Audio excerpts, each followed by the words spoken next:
안녕하셨어요. 김명선 목사입니다. 한 주간도 주님의 은혜 가운데 평안하셨죠? 예, 늘 안녕하시라 믿습니다. 오늘도 변함없이 기독교 복음의 핵심 진리 로마서 강해를 시작하도록 하겠습니다. 오늘 본문은 이렇게 시작됩니다. 그런즉 우리가 무슨 말을 하리요? 의를 따르지 아니한 이방인들의 의를 얻었으니 곧 믿음에서 난 의요. 의의 법을 따라간 이스라엘은 법에 이르지 못하였으니 어찌 그러하냐? 이는 그들이 믿음을 의지하지 않고 행위를 의지함이라. 부딪히는 돌에 부딪혔느니라. 보라 내가 걸림돌과 거치는 파이를 시온에 두노니 그를 믿는 자는 부끄러움을 당하지 아니하리라 함과 같으리라. 오늘 본문 말씀이 이건데요. 내용은 그렇습니다. 이방인들이 따라가는 의가 있고 이스라엘 유대인들이 따라가는 의가 있는데, 이방인들은 믿음을 통해서 의에 제대로 도착을 하지만은 이스라엘 사람들은 구했지만 잘못 갔다. 그걸 갖다가 부딪히는 돌, 걸림돌, 바위 이렇게 표현을 했어요. 오늘 내용은 이방인들의 의와 유대인들의 의가 어떻게 다르냐, 이것이 핵심입니다. 그러면 이 말씀을 염두에 두고 오늘 강해를 시작하겠습니다. 의에 이르는 길이 두 개가 있는데, 하나는 이스라엘이, 다시 말하면 유대인이 가는 길이고, 다른 하나는 이방인이 가는 길입니다. 그러면 첫 번째 이스라엘이 가는 길은 이 사람도 의를 구해요. 그런데 자기의 방법인 행함으로 말미암는 길이라는 거예요. 의에 도달을 해야 되는데 행함을 통해서 도달하려고 한다는 거예요. 그래서 의에 이르지 못했다는 거예요. 그럼 가는 방법이 틀렸네요. 그렇죠? 저들은 의식적으로 율법적으로 구했기 때문이다. 그래서 결국 배척을 당했다. 이 얘기는 뭐냐면 의에 이르러야 되는데 잘못된 의를 추구했기 때문에 도착점에 도착하지 못하고 배척을 당했다. 이 배척은요, 여러분이 아시는 것처럼 구원을 얘기를 하는데 거기서 밀려났다는 얘기죠. 두 번째 길은 이방인들이 걸어가는 길인데 이 사람들도 똑같이 의를 구해요. 그런데 하나님의 방법인 의로 구했다는 거예요. 이 사람들은 원태 자기의 의를 구하지 않았던 사람들인데 하나님의 방법인 믿음으로 바로 의를 구했더니 도착이 됐다는 거예요. 유대인들은 모세의 방법인 행함을 강조했지만 이 사람 그걸 모르고 그는 시킨 대로, 하나님이 시킨 대로 믿음으로 갔더니 금방 쉽게 의에 도달했다는 얘기입니다. 그래서 쉽게 의에 이르게 되었다. 그래서 용납됐다. 아까 유대인들 거절됐죠. 이 사람 용납됐다고 하는 얘기는 뭐냐면 인정이 됐다는 얘기입니다. 뭐가? 구원이. 그래서 이걸 갖다가 간단하게 여러분 이해를 도우려고 도표를 한번 그려봤어요. 오늘은 이렇게 색깔을 좀 넣었는데 여러분이 좀 이렇게 재미있게 또 확실하게 구분하기 위해서 컬러를 넣어봤는데 글쎄요, 여러분이 얼마나 이해가 될지 모르겠습니다. 이게 서로 다른 의, 아까 얘기했죠? 유대인들의 의와 이방인들의 의가 골자입니다. 그러면 도표를 보세요. A과 B가 있죠. A는 노란색으로 표현했고 의, B는 빨간 표시했는데 이건 분명히 다릅니다. A라고 하는 것은 믿음과 같지 않아요. 그래서 여러분 등식 있죠. 믿음 빨간 글씨와 B의 의 빨간 글씨는 이꼬르지요. 이건 같다는 얘기인데 이쪽에 노란 글의 의와 믿음과는 일치하지가 않는 거. 요거 이꼬르에다가 대각선 그은 것은 일치하지 않는다는 얘기입니다. 같지 않다는 얘기예요. 그걸 얘기하고 있습니다. 그래서 노란 건 유대인의 의, 빨간 것은 의는 이방인들이 추구하는 의, 이렇게 구분하기 위해서 요 색깔로 나눠놨어요. 이해가 되시죠? 그럼 봅시다. A의 의를 보면요, 이 의를 추구하는 유대인들은 도덕적이며 윤리적인 의, 나쁜 건 아니에요. 나쁜 건 아닌데 이건 다분히 인간적이죠. 믿음과는 상관이 없는, 그렇죠? 율법적인 유대인들이 바라는 의에, 왜? 모세 율법이 행함을 강조하기 때문에. 그래서 행함을 강조하는 의예요. 믿음은 빨간 글씨에 믿음과는 상관이 없어요. 그러니까 기준이 뭔가 하니 율법입니다. 유대인들이 추구하는 율법이 이렇게 노란 글씨 윤리적이며 율법적이며 행함이 있는 이런 의를 추구한다는 거예요. 그런데 오른쪽을 보면은 빨간 글씨인데 요 믿음 이코르 의라고 그랬죠. 빨간 글씨. 여러분 이걸 아셔야 돼요. 빨간 글씨 의는 의의 내용이 뭐냐면 믿음이에요. 믿음의 내용은 무엇입니까? 그리스도예요. 꼭 이걸 아셔야 돼요. 그래서 믿음 이코로 의란 얘기입니다.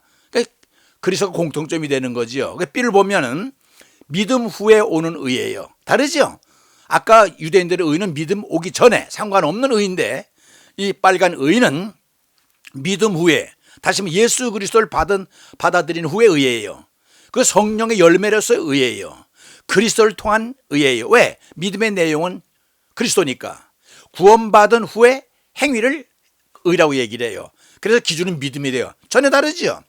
노란 색깔의 유대인의 율법이 기준이 되지만은 이방인들에게는 믿음이 기준이 되는 거예요. 여러분 다시 한번 강조합니다. 사도 바울이 얘기하는 로마서에서 얘기하는 의는 그 내용은 믿음입니다. 믿음의 내용은 그리스도예요. 그런 건 믿음을 가지면 의로 바로 연결되기 때문에 이코르가 성립되지만 유대인들과는 이코르가 성립이 안 돼. 왜? 그건 믿음과는 상관이 없기 때문에 이렇게 이해를 해 두시면 되겠습니다.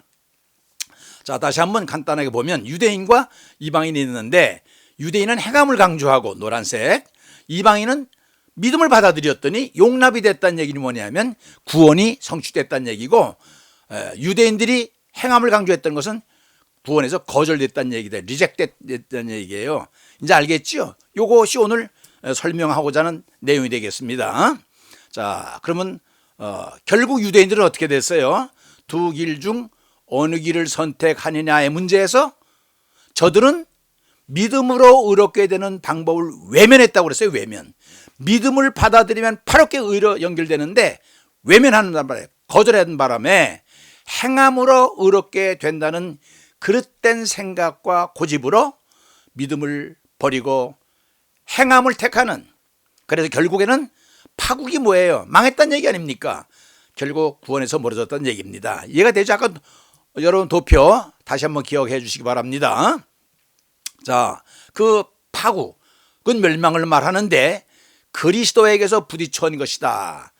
그리스도, 믿음의 길을 선택하면 그리스도는 믿음의 대상이 되고 행위를 고집하는 자에게는 부딪히는 돌이 되는 거예요. 그래 걸림돌이 된다는 얘기죠. 그러니까 이 행위를 강조한 율법이 참 문제예요. 에? 부딪히는 돌, 걸림돌이 됐다는 얘기죠. 결국에는 망하게 됐다는 말인데, 여기서 부딪히는 돌을 영어로 스텀블링 스톤이라고 그래요. 스텀블링, 걸려 넘어지게 하는, 걸리게 하는 이 걸림돌이 됐다는 얘기예요.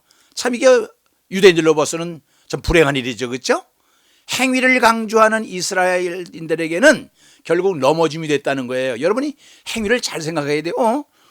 우리 목사님은 행위를 강조하는데, 그런데 그 행위가요, 믿음 오기 전에 인간적인, 다분히 도덕적이고 윤리적인 행함은 의미가 없다는 거예요. 예수 그리스도를 받아들인 후 믿음에서 나오는 성령의 열매로서의 행위를 해야 되는 것이지, 예수 그리스도와 상관이 없는, 다시 말해 믿음과 상관이 없는 행위는 의미가 없다는 거예요. 그리고 여기서 넘어진다 라고 하는 의미는 영원히 멸망된다는 뜻을 내포하고 있습니다.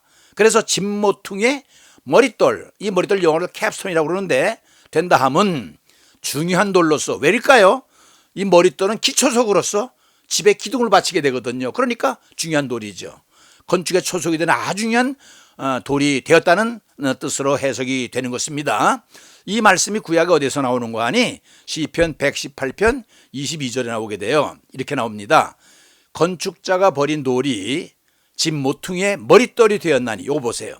여러분 이렇게 퍼플러 쓰니까 어떻게 됩니까? 까만 것보단 눈에 잘 들어와요. 여러분 이해를 도우려고 이렇게 바꿔봤는데 한번 오늘 들어보시고 전해 주시기 바랍니다. 그러면 좀 더 여러분을 위해서 아름답게 꾸밀 거예요. 자, 버린 돌이 머릿돌이 됐어요. 역전된 거죠. 그렇죠? 이는 여호와께서 행하신 것이요 우리의 눈에 기이한 바로다. 이렇게 나와 있어요. 시편에. 이 돌은 건축자가 쓸모없어서 버린 돌인데, 쓸모없어 버린 돌인데, 그런데 이 돌이 머릿돌이 됐다는 거예요. 그러니 놀랍잖아요. 그게 귀한 돌이죠. 그러니까 영어 성경을 보면요, 늘 제가 얘기했듯이만 뭐 영어가 한글보다 위대서가 아니라 한글로서는 감지되지 아니하는 부분을 성경은 말해주는 게 있어요. 그래서 여러분 이해를 도우려고 하는 거니까 보세요. The stone, 돌멩이죠. 어떤 돌멩이냐? 요 관계되면서 대시 빠졌어요. The builders rejected. 건축자들이 버린, 거부한, 요 줄친 것이 뭘 설명하는 거니? 스톤을 설명을 해요. 그렇죠? 그러니까 주어는 스톤이고 the builders reject는 종속절이라고 그래. 주절 있고 종속절 있잖아요. 종속절 the builders rejected 스톤을 놓아요. has become 요게 동사인데 현재 완료를 썼네요. 그렇죠? has pp는 현재 완료 아닙니까? 그죠? the has become the capstone. 다시 말하면 주절은 이거예요. the stone has become the capstone. 돌멩이가 초석이 됐다. 근데 hascom을 왜 썼냐면요. 한글에서는 안 나타나는데 이 완료였음을 여러분 고등학교 1학년 때 배웠죠. 영문법. 현재 완료에는 네 가지 걸 포함하고 있죠. 하나는 결과, 하나는 완료, 하나는 계속, 하나는 경험. 이걸 얘기합니다. 그러니까 has become 됐다는 얘기는 돌멩이가 되었다고 하는 결과를 얘기하는 거예요. 그렇죠? 그 넷 중에 하나. 아주 영어는 이렇게 그 의미를 나타내는데 한글에는 그렇게 나타나진 않아요. 그 다음 보세요. It lay, lay는 lie의 과거죠. 그죠?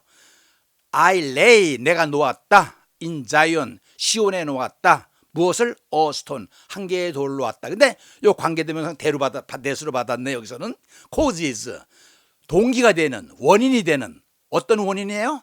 Man, 사람에게 to stumble, 걸려 넘어지게 만드는 동기가 되는 a stone, 대디하는 a stone을 설명을 해요. 그렇죠? 그런 돌이 있고 and 또 다른 말이에요. rock, 바위가 된 거예요. 어떤 바위? 관계대명사 대수로 받았어요. makes them all. makes는 사역동사죠. 무엇 시키다. 그들 목적격. 그러니까 사목동 이렇게 되죠. 사역동사가 그들을 어떤 동사했다니까 그들을 넘어지게 만들었다 이렇게 되는 거예요. 그게 rock이에요. 그러니까 대디하는 rock을 설명하는데 이렇게 영어를 하게 되면 의미가 분명히 드러나요. 아셨죠? 그런 결과가 됐구나. 이건 여러분이 이해를 도우려고 써놓은 거고요. 다음 보겠습니다. 버려진 돌의 처절함을 보자. 버려진 돌이 누구라고 그랬어요? 예수 그리스도 아닙니까? 그런데 이 모습을 한번 보세요. 고운 모양도 없고 풍채도 없은즉 우리가 보기에 흠모할 만한 아름다운 것이 없도다. 그는 멸시를 받아 사람들에게 버림받았으며 간고를 많이 겪었으며 질고를 아는 자라. 마치 사람들이 그의 얼굴을 가리키는 것 같이 멸시를 당하였고 우리도 그를 귀히 여기지 아니하였도다. 여기 이사야 53장 2절 내절 3절에서 말씀인데 여러분 이 내용이 뭐냐면 퍼플색 고딕체만 읽어보세요. 모양도 없어, 풍채도 없어, 아름다운 것도 없어, 멸시를 받아, 버림받아, 고통을 받아, 멸시를 받고 귀히 여기지 않았다. 야, 얼마나 비참합니까? 그런데요, 제가 이 글을 읽으면서 하나님의 말씀을 강의하기 준비해서 기도하는 가운데에 잡초 같은 인생, 이게 생각이 나요. 이게 뭔고 하니 저는 가요를 좋아하지 않습니다. 그런데 한국에서 그 가요 도로트를 잘 부르는 사람이 제가 보니까 나훈아라고 그래요. 나훈아가 제가 고등학교 다닐 때부터 데뷔를 한 것 같은데 이 나훈아라고 하는 사람이 이 사람 방송에도 잘 안 출연하는 것 같아요. 특별하기 때문에. 그런데 그 어디야 축구 경기장 공설운동장 같아서 한번 이렇게 콘서트를 하면요 사람들이 벌떼처럼 많이 모여드는 거 봤어요. 그냥 그 입장료 그렇게 비싼데도 그냥 벌떼처럼 모이는데 이 사람을 가만히 보니까 이 가창력이 좋더라고. 나훈아라는 사람이 노래를 잘해요 아주. 그런데 내가 그 사람이 가요를 잘 불러서 가창력이 좋아서 인기가 그래서 소개하려는 게 아니라 이 나훈아의 노래를 들어보니까요 이 사람 작사 작곡을 하잖아요. 그런데 그 가사 노랫말이 시적이에요. 여러분 시 알죠? 시인들은 우리가 쓰는 용어와 다른 용어를 써요.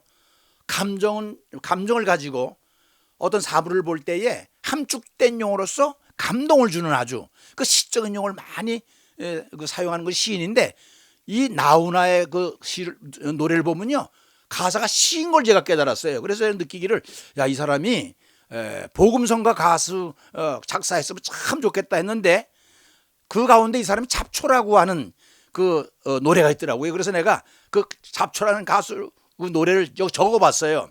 보세요. 아무도 찾지 않는 바람 부는 언덕에 이름 모를 잡초야. 이거 보면서 얼마나 쓸쓸합니까? 아무도 찾지 않는 거예요. 여러분 고에 나가 보면요 노인네들이 많지요. 나는 옛날에 예사로 생각했는데 그 사람들이 그렇게 나올 수밖에 없더라고요. 왜냐면 집에 있어봤자 아무도 찾아오는 사람이 없어요.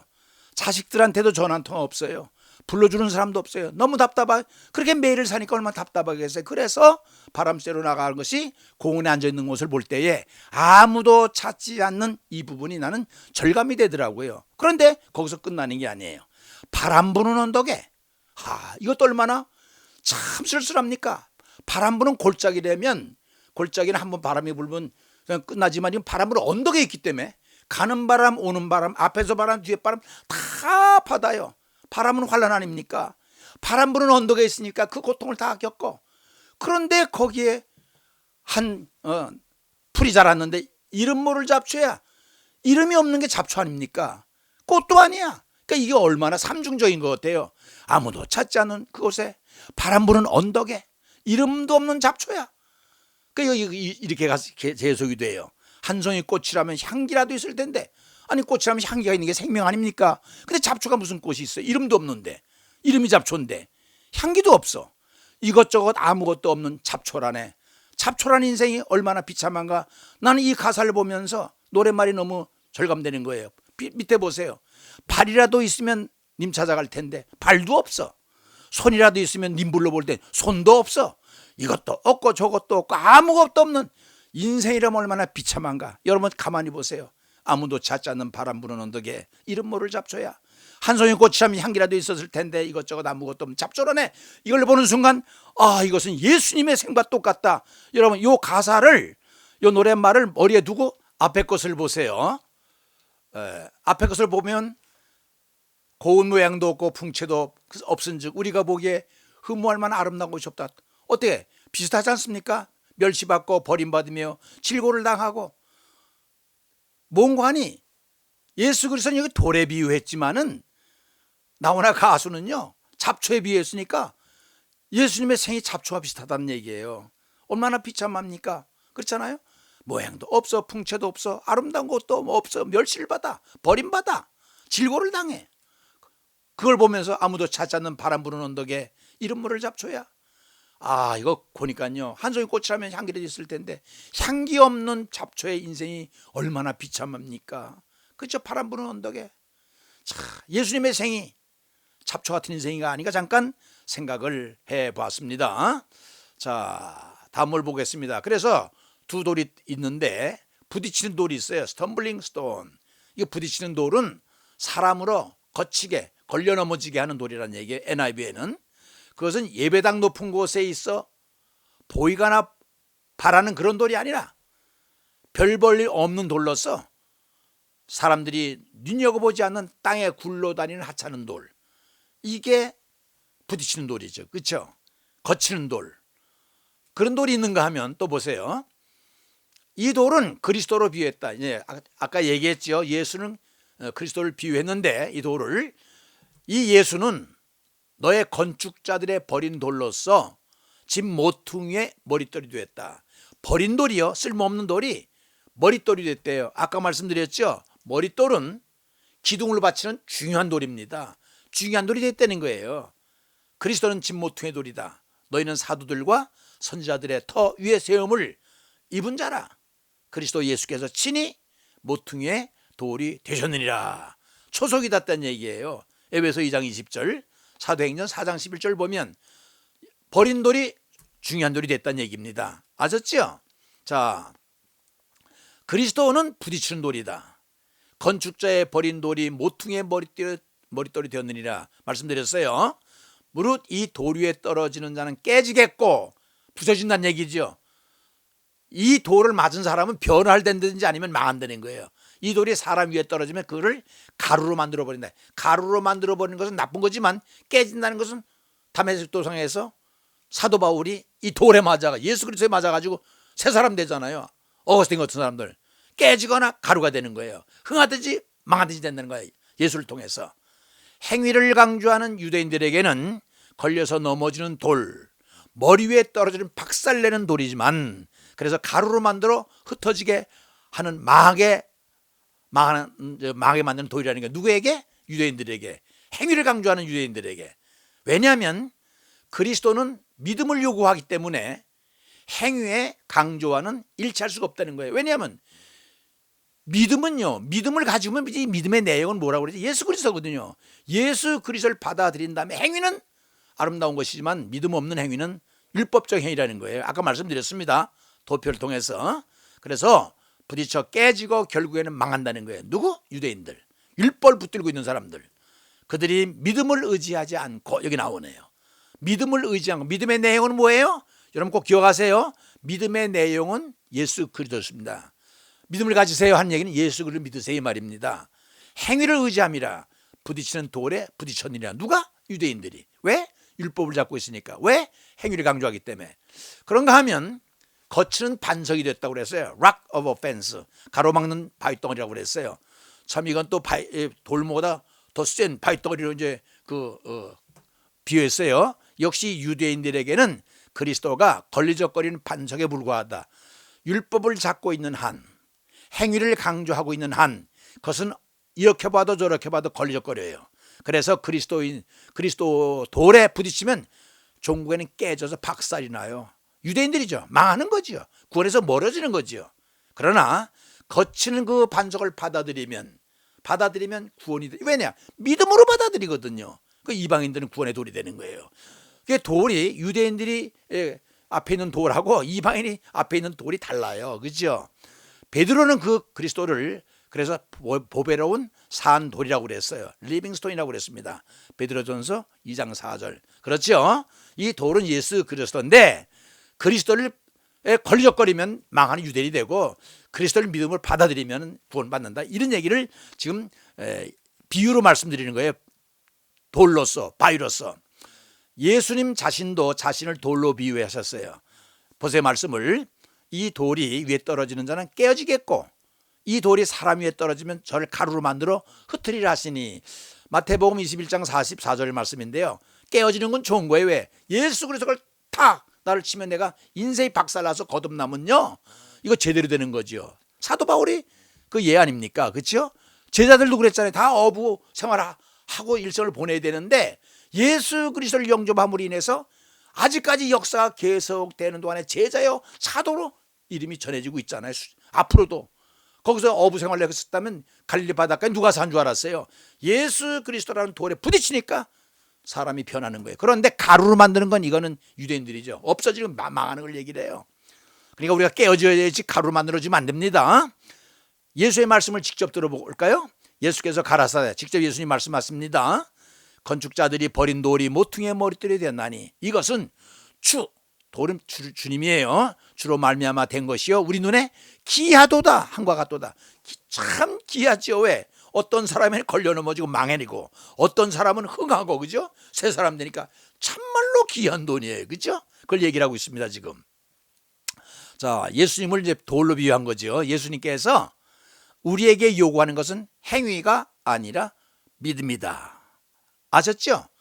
여러분 기억하세요. 믿음의 내용이 뭐예요? 예수 그리스도. 예수 잘 믿읍시다. 그럼 예수 잘 믿자는 얘기예요. 믿음 가지십시다. 예수를 얘기하는 거예요. 믿음은 예수입니다. 왜? 믿음의 내용은 예수다. 잊어버리면 안 됩니다. 바울은 이스라엘 백성들이 하나님께 열심은 있었지만 지식을 쫓는 것이 아니라 라고 평가했어요. 이 사람이 모르거나 힘이 없는 게 아니에요. 하여튼 열심은 있어. 그런데 뭔가 잘못 알고 있는 거야. 거기에 문제가 있다는 거야. 잘못 알고 있는. 열심이 참 좋아. 그런데 잘못 알고 있는 지식에서 나온 열심이라는 거예요. 하나님께 대한 열심. 그것은 유대 종교의 특성이죠. 성경 말씀 갈라디아 1장 13절 14절 이런 말이 나와요. 내가 내 동족 중 여러 영갑자보다 유다교를 지나치게 믿어 내 조상의 유전에 대하여 더욱 열심이었으나 보세요. 더욱 열심이었으나 내가 이전에 유대교에 있을 때 하나님의 교회를 심히 핍박하여 잔해하고 회방하고. 이거 보세요. 열심히요 삐뚤어지니까 핍박하고 잔해하고 회방되는 거예요.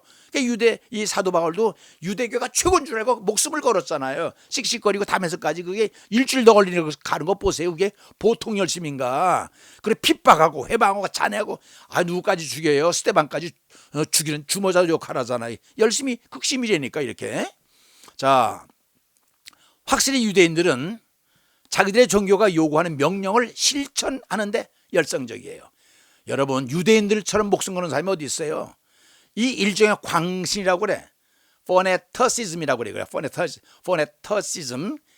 이 광신, 열정으로 믿는 걸.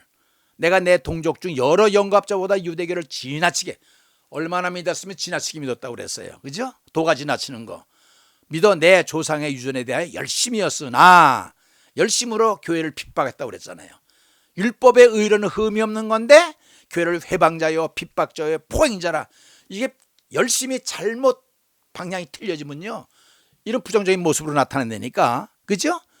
유대교의 목숨을 걸다 보니까 역사적인 사명을 띠고 충성하다 보니까 이단 종파, 그때 기독교는 이단 종파였지요. 회방적 이걸 짓밟는 것이 자기 역사적인 사명인 줄 알았다니까요.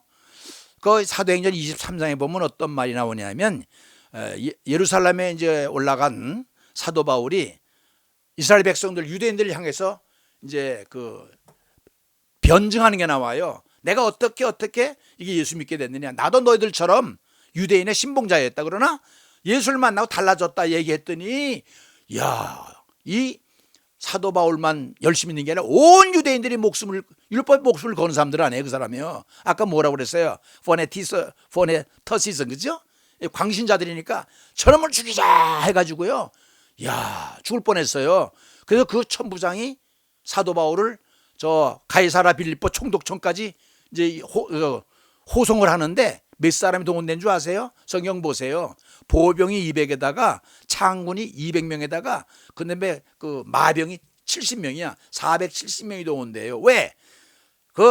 이 사도 바울을 죽이기 전에는 물도 마시지 않고 먹지도 않겠다는 맹세한 사람이 열성다운이 40명이나 됐어요. 그 40명 결사대를 피해서 호송하려니까 470명이 동원된 거예요. 여러분 얼마나 열심히 했습니까? 유대인들 따라가지를 못해요. 저 민족을 종교적으로는. 그래서 광신자라고 할 정도로 결국 믿는 자는 부끄러움을 당하지 않는다. 적어도 구원에 관련된 문제에 있어서는 후회되거나 잘못되거나 부끄러움이 되는 일은 결코 없다는 말입니다. 내가 복음을 부끄러워하지 아니하노니 이 복음은 모든 믿는 자에게 주시는 하나님의 능력이다. 로마서 1장 17절이고요. 아주 굉장히 중요한 말입니다. 내가 복음을 부끄러워하지 않아. 왜? 이 복음은 하나님 믿는 자에게 준 하나님 능력. 왜 능력이라고 그랬을까요? 하나님의 은혜 이런 말 왜 안 썼냐면 능력, 파워 아닙니까? 절대 주권은 힘이거든요. 그게 하나님의 능력을 나타내는 거예요. 아셨지요? 자, 여러분 얼마나 이해했는지 모르겠습니다. 오늘은 돌 얘기를 했어요. 그렇죠? 그런데 그 돌이 예수님을 비유했는데 정말로 그 믿음으로 받아들이면 살아나는 길이 되지, 구원에 이르는 길이 되지만은 유대인처럼 잘못 받아들이면 또 아니 받아들이면 걸림돌이 돼서 망하게 된다는 것이 오늘 골자입니다. 어떻게 잘 이해되셨어요? 예, 다음 시간에 똑같은 말씀으로 또 준비하겠습니다. 우리 잠깐 기도할까요? 고마우신 아버지 하나님, 오늘은 예수 그리스도가 돌 되심을 전달했습니다. 구원을 받은 사람들에게는 은혜의 돌이요 생명의 돌이지만은 잘못 믿는 사람들, 특히 유대인들, 율법을 사수하면서 믿음을 받아들이지 아니하는 그 사람들에게는 걸림돌이 되어서 죽는, 구원에서 멀어지는 돌이 되었습니다. 하나님, 우리는 이렇게 하게도 하나님께서 우리를 택해 주셔서 구원의 길로 인도해 주심을 감사합니다. 결국 우리에게는 그 버려진 예수 그리스도께서 초석이 되어서 머릿돌이 되어서 우리를 구원으로 인도해 주셨고, 우리는 정말 하나님의 은혜로 참 구원의 길로 인도받는 것이 얼마나 감사하고 고마운지 모르겠습니다.